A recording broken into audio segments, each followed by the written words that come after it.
মধ্যে কাপ্তাইয়ের উদ্দেশ্যে রওনা দেব। আসসালামু আলাইকুম এভরিওয়ান। সেদিন আমরা গিয়েছিলাম গৈড়া মাঝপাড়া সমাজ কল্যাণ সমিতি থেকে কাপ্তাইয়ের উদ্দেশ্যে আনন্দ ভ্রমণে। তো ভাবলাম আপনাদের সাথে একটা ছোট্ট ব্লগ শেয়ার করি। এখানে আমি আর ওয়াজিদা কুপন নিলাম চারটা। তারপরে ভাইয়ারা নাচানাচি করতে করতে আমাদেরকে নাস্তা দেওয়া হলো। খেয়ে ভিউ এনজয় করতে করতে আমরা চলে গেলাম কাপ্তাই। এদিকে আমাদের আফনান ভাই বমি করে একদম টায়ার্ড হয়ে গেল। অবশেষে আমরা গিয়ে পৌঁছালাম। নামার পর এখানে একটা অঘটন ঘটে গেছে। কি অঘটন সেটা যদি কেউ বুঝে থাকেন কমেন্ট করবেন।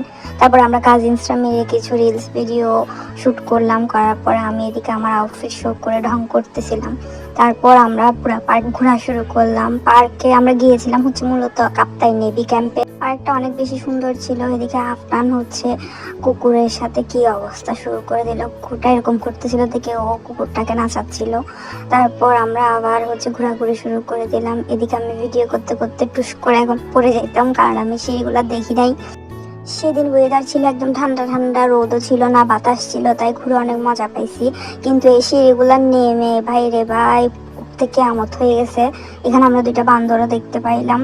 তারপরে ওয়াজিদা বান্দর আর আফগান বান্দরগুলো নিয়ে খেলা করতেছিল, বানরগুলা নিয়ে। পরে আমরা নিচে নেমে একটু ভিডিও করলাম। অনেক বাতাস ছিল, আরামে ঘুরে চলে আসছি। তারপরে উঠে আমরা টায়ার্ড হয়ে আইসক্রিম খেলাম। এরপরে ধুলনা পাইলাম। এরপরে ধুলনা নিয়ে এখানে যুদ্ধ চলতেছিল।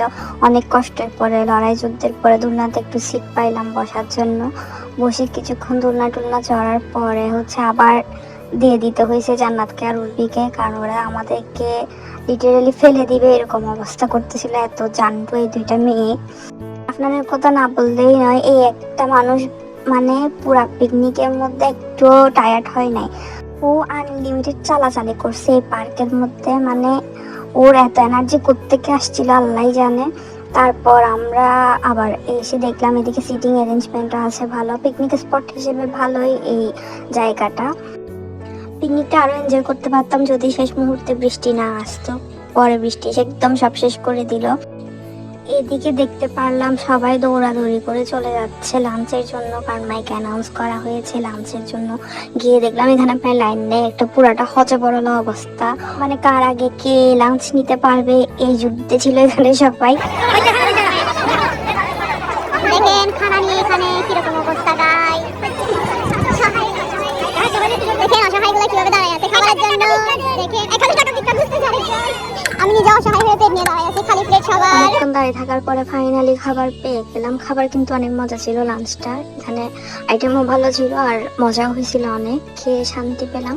তারপর খাবারের পর বালিশ খেলা শুরু হলো, এবং বালিশ খেলা শেষ হতেই বৃষ্টি চলে আসলো, ঝুম বৃষ্টি। যার কারণে আমরা ইমিডিয়েটলি ওখান থেকে রওনা দিলাম বাড়ির উদ্দেশ্যে। এতটুকুই ছিল আজকের ব্লগ। টাটা।